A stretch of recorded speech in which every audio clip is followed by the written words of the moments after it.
What's good, YouTube? It's your boy Vontae the First, and I am back again with another reaction to One Piece, and this is chapter 1146. We here, man. This is actually the first video that I'm doing. I was going to record a video before this one celebrating a milestone I just hit this morning. I hit 1,000 subscribers. I will be doing a video on that too, so this one's going to come out first, but I will be doing one probably right after I finish this. I'm going to do a little 1K special thank you video, you know what I'm saying? But we're here for One Piece, man. And this title of this chapter is Movement Amidst Stillness. I don't know what that mean, what the hell that mean, but I'm excited because from where we left off, Gunko pulled up on the Straw Hats and Co. He's probably gonna do some damage. I mean, I expect that the Holy Knights would, they should be very formidable, obviously. And plus, it seems like she's trying to prove herself. Like, she doesn't seem like she's like Killingham and Summers. She kind of like an honorary Holy Knight. She didn't have Saint on her name, so she's obviously somewhere. If there's some kind of hierarchy, she's probably towards the bottom. But also, something else that was really, really interesting that we got to see was that Rock's appearance. Another Rock's appearance, finally. So, I don't know if that's like hinting at we're going to get into some God Valley stuff soon. Maybe. Especially once we go back to Garp. I feel like we're going to get something out of that because of the Blackbeard situation and all that. But, really interesting. So, Loki actually fought against Rocks when he was a child. Or Rocks beat his ass, and yeah, that was that. And Whitebeard was there too. So that's really interesting. We getting a little glimpse into Rocks, and it's funny that was his hero, and then Luffy's hero is Shanks. I don't know. The parallels between Luffy and Loki is pretty damn cool, and I can't wait to see what Loki's fruit actually is. Because if he is like a sun god Nika, maybe like a different model, like how Chopper, the human fruit model, or Nika human fruit model, whatever. Maybe he's like a giant model of the fruit. My boy Twitchy, he came up with that theory, and I was like, you know what, that could probably be the case, But with that being said, man, let's just hop straight into this damn chapter. I'm excited. So recap is over. All right. Ogre Child Yamato's Golden Harvest Surrogate Pilgrimage, Volume 31. I shall never forget thy favor. I shall become thy loyal subordinate. Okay, so Ulti is on her crew. Ulti, she honestly, out of the Toby Roppo, she was probably the most likable and the one who's done the most damage out of anybody. Everybody else was kind of cheeks. I ain't gonna lie. Not like horrible, but like they're all formidable. But I feel like she stood out the most. But anyway. Who the hell are you? An enemy encounter. I feel like Brook is probably gonna, if this ends in a very gag-like way, because like obviously Gunko should be very formidable. I keep saying that word, but yeah, describes him perfectly. But I feel like Brook got to come because she's a fan of Brook, it seems. So that would be pretty funny. She got the panties out too, so Brook, hey, he might get a good glimpse. You know what I'm saying? So you are one of the intruders. Intruders? You go, my boy Colon. You're the ones who kidnapped the children, aren't you? So you're the intruder from the human race. The ones who did that to the castle guards. You said human race? Is she not a human? And Brooke right there. She looking at Brooke. Is she not human? I mean, didn't she have different color eyes, I believe? So she might be like a modification or some shit. She probably already dead or something. That would be pretty fucking dark. But I mean, we've seen that before, going back to Thriller Bark, we have seen that. We or gods. Okay, so they on that trip. I saw that coming, but at the same time though, with the Gorosei, I was thinking, I don't know if them niggas human. But Holy Knights, maybe they are more human, gods. She's talking just like Enel and the Celestial Dragons. I love that we're getting that. I know a lot of Inneru fans like, oh my god, he said Enel. Oh my goodness, he's coming back. He will obviously, but like, y'all know. And what do gods want with the kids from Elbaf, huh? Yeah, they're my friends. Where do you think you're taking them? So do you see them crossing the bridge? Bring them back. Watch your mouth, brat.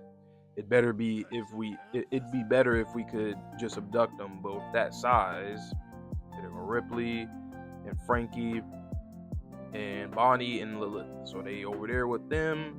The only choice we have is to make them walk on their own and escort them along the most appropriate route to the Holy Land. Holy Land? Mary-Joie? Don't tell me you're a Celestial Dragon. What? You're one of those guys, huh? Wait a sec, you don't look like the ones we've seen. I think she's even higher up than that. Maybe part of the Gods Knights. Okay, so Brooke Huh. So Brooke knows about the God's Knights. That's interesting. I mean, obviously he's old as hell, but I'm trying to think. Did we ever get any? I don't think the crew would know anything of God's. I mean, obviously from their reactions right here, but that's cool that Brooke knows about that. I always like that. I always like those little tidbits when like a character that's old just knows of, like when they were talking about Roger. He's like, oh, Roger was a little rookie when I was, a pirate long ago. Huh, that's cool. 'Cause I'm trying to think. I don't think they know anything about the God Knights. Nah, they don't. So that's cool that Brooke knows.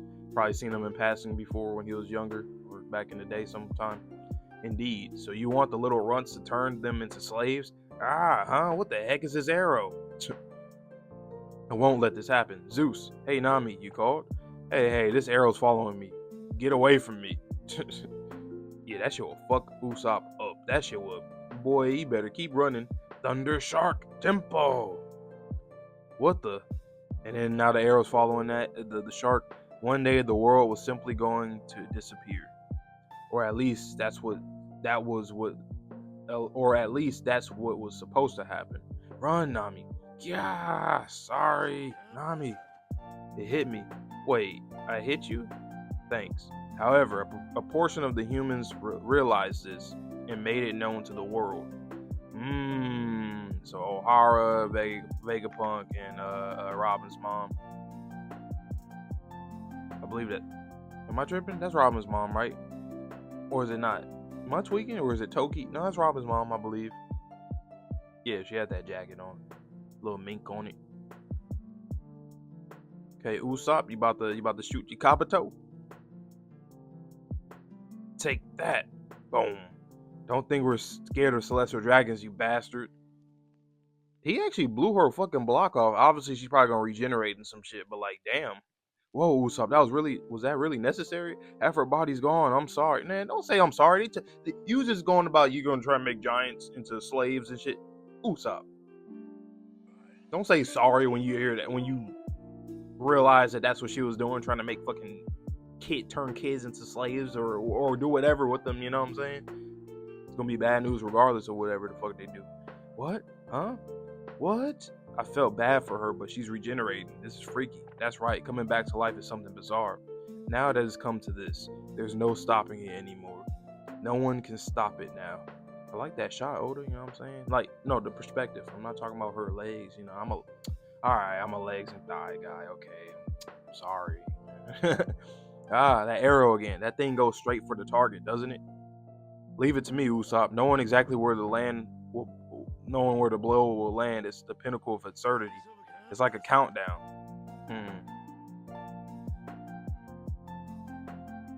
An enormous battle that will engulf the world. And there go Dory and Broggy still fighting against those manifestations of fears, those monsters, is about to begin. So an enormous battle that will engulf the world is about to begin. A war involving the whole world? Yeah, right. Like that's ever gonna happen. That's literally about to happen, Nami, right around the corner and probably within a few weeks. You know what I'm saying? Like goddamn, or months. Shit, maybe days. Likely months, weeks, something like that. So that's why you want Elbaf under your control. And you're using the children as hostages? That's disgusting.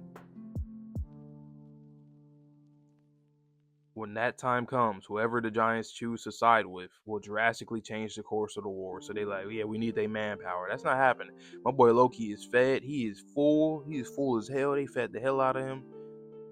Fed him. They just fed him a lot of food, all right? I do this out of duty alone, but in the end, it may be pointless. The lives of those children are nothing but trash to me. The concept of a hostage means nothing. You've got a screw loose, or what, lady? Yeah, she really got something going on. You bastard. Raps. So she rapping the arrow. Oh my god, strangling, choking this kid. Hey, yo, daddy better pop up right now. I know he would. I think he's with Dory and Broggy still, right? I don't see him. I gotta zoom in. Where is he? Somewhere. He probably somewhere in there. I think he did leave with them. But yeah, you gotta pull up to save your fucking son, man. Crown.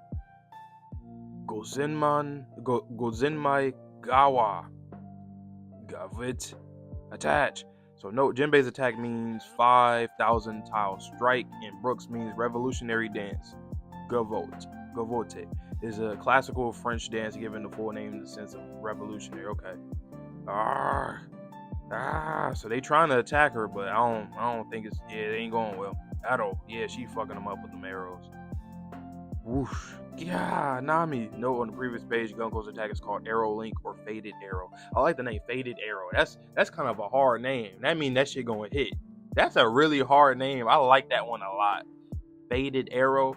That mean that when you shoot that motherfucking arrow, that shit's hitting you. I love that. Dodge, you wretch.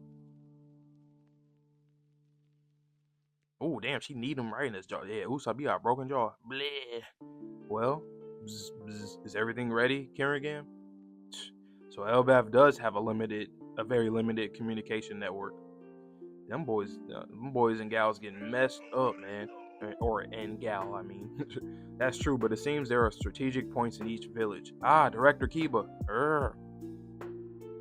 I need something really hard and full of spikes. Pause on really hard, but yeah, I see what you're saying. Director.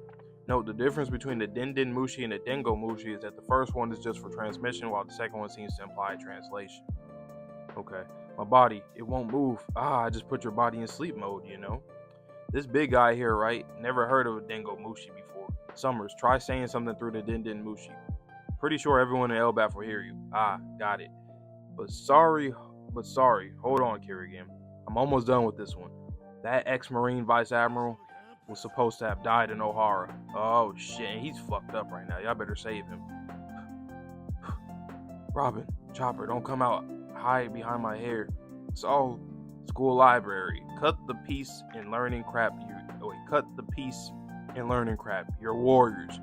There was a time when giants shook the world with their sheer brute strength. You become our mercenary soldiers. Isn't that right, King Harold? Okay, so they actually came up to him before and wanted him to join in, I guess, and he said, nah, so you'll become a mercenary soldier. Isn't that right, King Harold? I'm leaving the kids in your care, please. Yeah, come at me full force. Timber, yeah, Harold, that bastard, he really screwed it up this time. Wasn't he supposed to be a glorious, radiant king?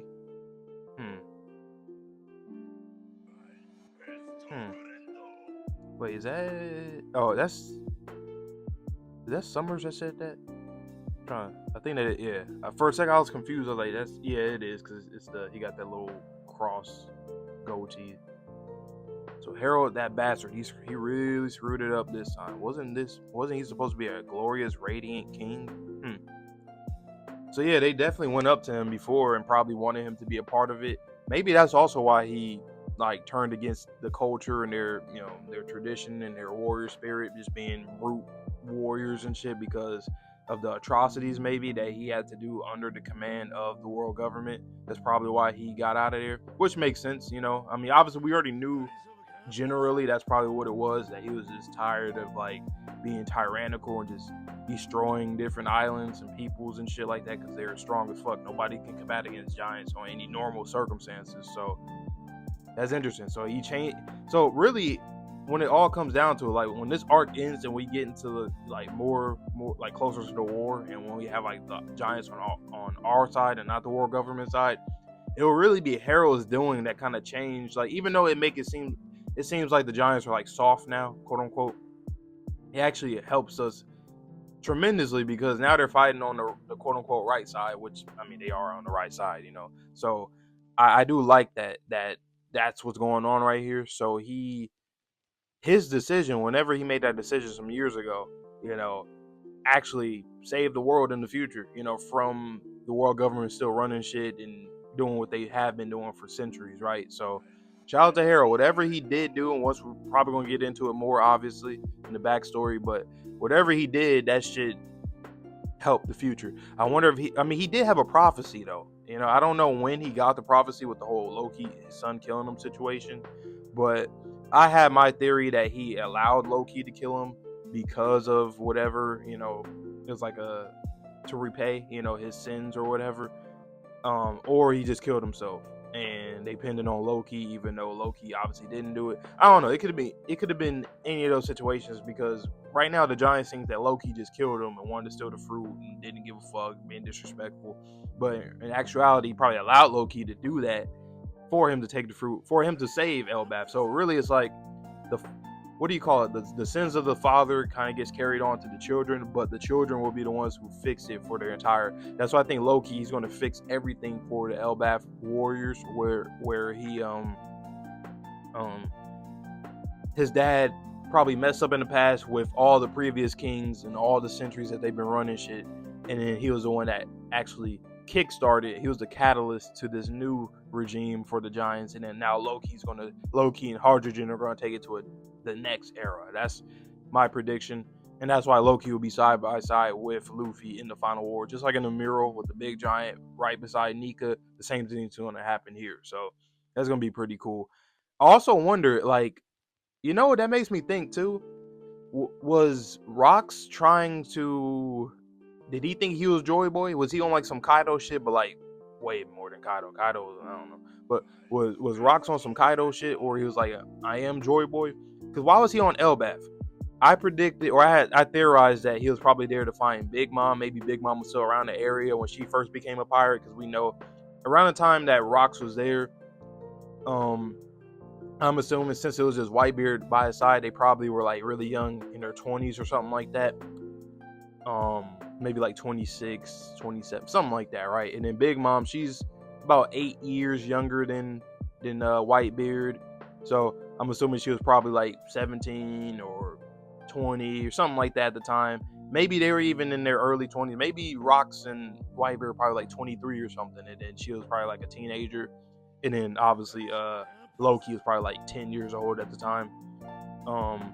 So maybe he was just trying to recruit Big Mom at the time, or maybe he was trying to look for Harold. Because why else would you be on Elbaf? I'm assuming he would probably wanted them to be on his crew, and he probably definitely wanted Harold. And then going back to the God Valley incident, me and my boy Twitchy, we've been talking about this off stream, on stream. We're probably gonna talk about it later if he does stream today.